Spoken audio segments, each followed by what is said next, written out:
Bollywood actor Sushant Singh Rajput की मौत के मामले में आए दिन नए खुलासे हो रहे हैं। एक एक करके कई बातें निकल कर आ रही हैं। इस बीच शिवसेना नेता और राज्यसभा सदस्य संजय राउत के सुशांत सिंह और उनके पिता के रिश्तों पर दिए बयान पर हंगामा मच गया है। राउत के बयान पर सुशांत के परिवार वालों ने कड़ी आपत्ति दर्ज की है, तो वहीं राजनीतिक प्रतिक्रियाएं भी आ रही हैं। लेकिन क्या है ये पूरा मामला, वो बताते हैं। ये बात सबसे पहले शिवसेना के मुखपत्र सामना में संजय राउत के लिखे गए एक साप्ताहिक कॉलम से शुरू हुई, जिसमें लिखा गया था कि सुशांत के अपने पिता से संबंध अच्छे नहीं थे। यहाँ तक कि ये भी कि सुशांत के पिता के सिंह ने दूसरी शादी की थी, जिससे सुशांत आहत थे। उन्हें ये शादी स्वीकार्य नहीं थी। सुशांत का अपने पिता से भावनात्मक संबंध नहीं बचा था। वहीं राउत के इस बयान पर जब उनसे पूछा गया तो उन्होंने अपनी सभी बातों को सही ठहराया। सर, छत्रपति शिवाजी महाराज उनके पिता से सुशांत सिंह राजपूत का जमता नहीं था, आपने ये लिखा है। ये मेरी जानकारी है और ये सच। उनके फैमिली में क्या चल रहा था वो भी एक जांच का, वो बिहार में खास कितने बार सुशांत अपने पिता को मिलने गया था पटना में।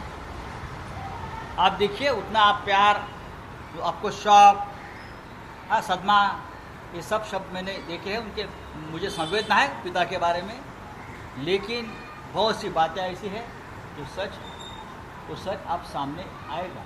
इससे डर से कोई इस प्रकार से जांच को गुमराह करने की कोशिश क्या कोई कर रहा है?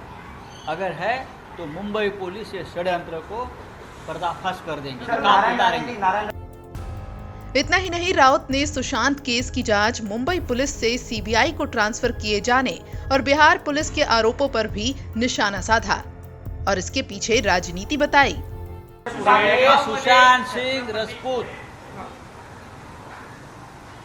के मौत के बारे में जिस प्रकार की राजनीति बिहार की सरकार और दिल्ली में हो रही है, मुझे लगता है ये सबसे बड़ा कोई षड्यंत्र रचा जा रहा है महाराष्ट्र के खिलाफ, सरकार के खिलाफ। मैं मानता हूँ कि मुंबई की पुलिस एक सक्षम पुलिस दल है।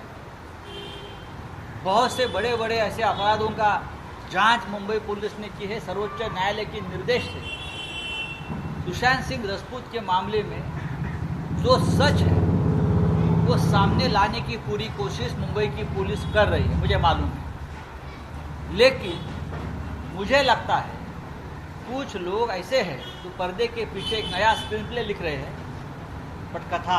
वजह क्या है कि वो चाहते हैं उस मामले का जो असली सच है वो छुपाया जाए, रहस्य छुपाया जाए, सामने ना आए, लोगों के सामने ना आए। इसलिए ये दबाव तंत्र और सीबीआई के कंधे पर बंदूक रखकर महाराष्ट्र के सरकार को निशाना बनाने की ये साजिश है।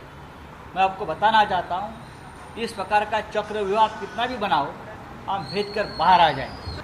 बिहार सरकार और बिहार के राजनेता जो है, वहाँ की बिहार के डीजीपी का आप चरित्र देखिए क्या है। वो सीधे एक पॉलिटिकल पार्टी के कार्यकर्ता है। वो चुनाव लड़े थे, बीजेपी का उम्मीदवार बने थे। ऐसे व्यक्ति से, ऐसे पुलिस दल से आप क्या अपेक्षा कर सकते हैं?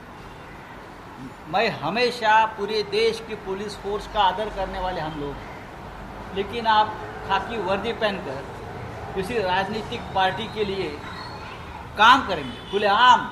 और आज भी मैं देख रहा था रिटायरमेंट के बाद वो बीजेपी के या जेडीयू के टिकट पर चुनाव लड़ना चाहते हैं। ऐसी मानसिकता जिस वरिष्ठ पुलिस अधिकारी जो राज्य का नेतृत्व कर रहा है, उनसे आप क्या उम्मीद, क्या अपेक्षा कर सकते हो?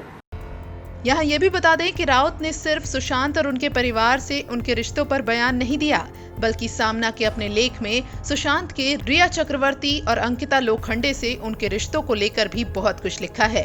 राउत ने अपने लेख में लिखा है कि अंकिता लोखंडे और रिया चक्रवर्ती ये दो एक्ट्रेसेस सुशांत के जीवन में थीं। इनमें से अंकिता ने सुशांत को छोड़ दिया था और रिया उसके साथ थी। अब अंकिता रिया चक्रवर्ती के बारे में अलग बात कर रही है। असल में अंकिता और सुशांत अलग क्यों हुए, इस पर प्रकाश डालने के लिए कोई तैयार नहीं है, जो कि जांच का एक हिस्सा होना चाहिए। बहरहाल राउत के इन बयानों पर काफी हंगामा मचा हुआ है और तो और उनके परिवार के सदस्य इन बातों को गलत ठहराते हुए राउत पर मानहानि का केस करने की भी बात कर रहे हैं।